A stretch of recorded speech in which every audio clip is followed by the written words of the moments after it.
要問作為家裏成員，我能把父母和兄弟的承負啊和業力轉過來他背嗎？嗱，你呢個他能不能幫別人背？你呢個諗法係好好嘅，但係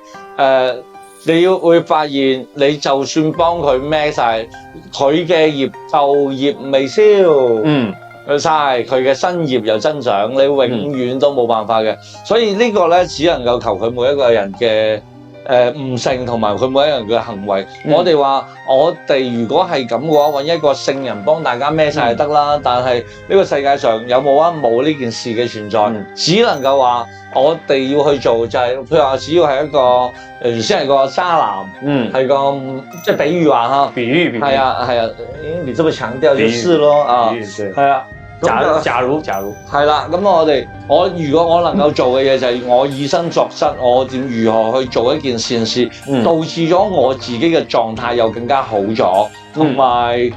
我咁樣做，我屋企人好咗，令到佢有感覺